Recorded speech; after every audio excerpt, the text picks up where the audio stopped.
বাংলার রাজনীতি নিয়ে অনেকদিন লাইভ করিনি, তাই ভাবলাম যে কিছু লাইভ করা খুব দরকার।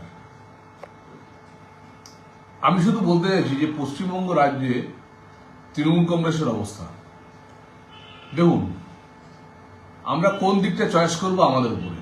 একদিকে হচ্ছে শুধুমাত্র ভাবে বিরোধী রাজনীতি, আর একদিকে হচ্ছে রাজ্য সরকারের পদে বসে বিরোধী রাজনীতি। বিরোধী রাজনীতি করতে গিয়ে আমরা সিঙ্গুরকে হারিয়েছি। বিরোধী রাজনীতি করে আজকে পশ্চিমবাংলার শিক্ষিত ভদ্র ছেলেমেয়েরা আজকে পশ্চিমবাংলার বাইরে আছে। আজকে ভারতবর্ষের বাজেট যখন ইউনিয়ন বাজেট আমাদের ভালো হয়, বাজেট নিয়ে অনেক রকম কথা বলার পর যখন দেখা গেল যে পশ্চিমবাংলায় প্রথম বুলেট ট্রেন ছুটবে, তখন তেতো মুখ ভোতা হয়ে গেল। যখন আমরা শুনলাম যে দুর্গাপুরে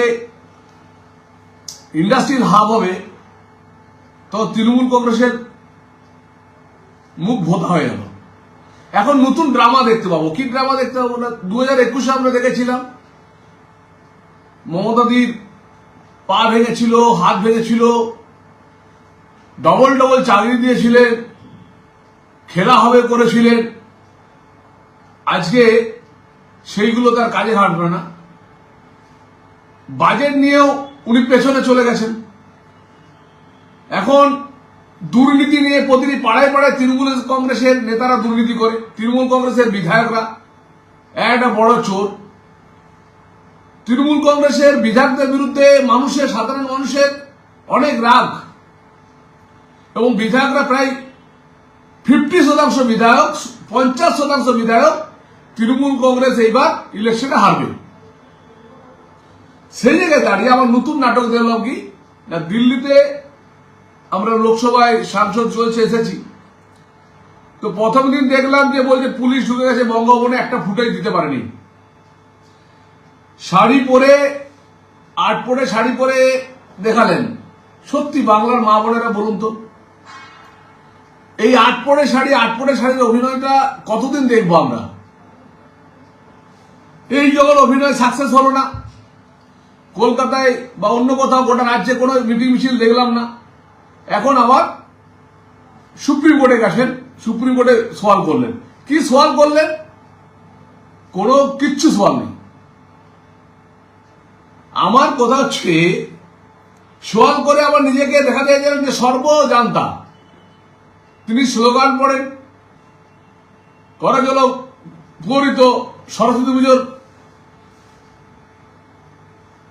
স্লোগানের উদ্ধার করে দিয়েছেন। তিনি মা কালী স্লোগান পড়ে সেখানে উদ্ধার করে দিয়েছেন, মা দুর্গা স্লোগান পড়ে উদ্ধার করে দিয়েছেন। আমি শুধু একটা কথা বলবো, বাঙালি মহিলাদেরকে ভাবতে হবে, এই যে কালো ড্রেস পরে পরে ঘুরছেন, এটা জেনে রাখবেন, কালো ড্রেস পরে ঘুরছে এটা কিন্তু শুধুমাত্র ওই আপনাদেরকে দেখাচ্ছে তা নয়, এইটাই হচ্ছে পশ্চিমবাংলার ভবিষ্যতে মহিলাদের হিজাব পরার জন্য এটা তৈরি হয়ে যান। এই 2026 সালে যদি পশ্চিমবঙ্গের তৃণমূল কংগ্রেস সরকার আসে, মা বোনেদেরকে 1000 টাকা যেমন দেবে, 1000 টাকা জায়গায় যেন আরো 500 টাকা বাড়িয়ে দিতে পারে লক্ষ্মী ভান্ডারে, কিন্তু প্রত্যেকটা মহিলাকে হিজাব পরতে হবে। এই দিনটা আমরা খুব তাড়াতাড়ি দেখব। যে মমতাদি তার জন্য বারবার করে কালো কালো কালো জামা, কালো শাড়ি, কালো হিজাবের মতো পরে পরে ঘুরছেন, এটা কিন্তু পশ্চিমবাংলার অরিজিনালি পশ্চিমবঙ্গের কালো বাতি জ্বালিয়ে দিচ্ছেন। ব্ল্যাক লাইট, পশ্চিমবাংলাকে কালো বাতি জ্বালিয়ে দিচ্ছেন। লাল লাইট চলে গেছে, রেড বাতি উনি আগে জ্বালিয়ে দিয়েছেন, আর কালো বাতি জ্বালিয়ে দিয়েছেন পশ্চিমবাংলাকে। এখন সবাইকে ভাবতে হবে, বিশেষ করে আমাদের দুর্গাপুরের ইন্ডাস্ট্রিয়াল হাব হবে। আমরা বর্ধমান, বীরভূম, বাঁকুড়া, পুরুলিয়া এবং জঙ্গলমহল আমরা কি পেলাম তৃণমূল কংগ্রেসের কাছ থেকে? তৃণমূল কংগ্রেসের বিধায়করা অনেক বড় বড় লম্বা চড়া কথা বলছেন, তো আমাদের ভাবতে হবে প্রত্যেকটা বিধায়ককে হারাতে হবে। আমি নিশ্চিত করে বলছি, কত নাম বাদ গেল সেটা বড় ব্যাপার নয়, কিন্তু এটা ঠিক কথা, সমস্ত সনাতনী এবং যদি এই দেশীয় মুসলিমরা যদি এক হয়, তাহলে নিশ্চিতভাবে মমতা বন্দ্যোপাধ্যায় হারবে। মমতা বন্দ্যোপাধ্যায় কিন্তু পুরোপুরি ভাবে বাংলাদেশের যে জামাত, সে জামাতপন্থী উনি নিয়ে নিয়েছেন। তাই আমাদেরকে, মহিলাদেরকে বিশেষ করে বলবো, এই ধরনের অ্যাক্টিং, এই ধরনের অভিনয়, এই ধরনের ড্রামা কার বিশ্বাস করবেন না। এটুকু জেনে রাখুন, প্রতিবার ভোট কাউন্টিং এর দিনে ডিস্ট্রিক্ট ম্যাজিস্ট্রেটরা, এসডিওরা, বিডিওরা যে চোর চুরি করে, সেটা আমাদেরকে সজাগ সচেতন হতে হবে এবং সেটা আমরা এবার সেইভাবে আমরা ট্রেনিং দেব এবং দিয়েছি। প্রতিবারই বলে ক্যামেরা দেওয়া থাকে, এটা পুরোটাই ফলস দেওয়া থাকে। দেখা যায় যে বিডিওরা এবং এসডিওরা পুরোটাই একটা এই চোরের মূলের একটা জায়গা দাঁড়িয়ে থাকে। আমরা সেটা বুঝে নেব। আমার কথা হচ্ছে, পশ্চিম বাংলায় মা বোনদের উদ্দেশ্যে একটা কথা বলছি, মেয়েদেরকে হিজাব পরাবেন না। আপনার নিজের মেয়ের ভবিষ্যৎটাকে হিজাব করিয়ে ইরাক ইরান বানাবেন না, বাংলাদেশ বানাবেন না। ভালো থাকবেন। আর কত নাটক দেখবো।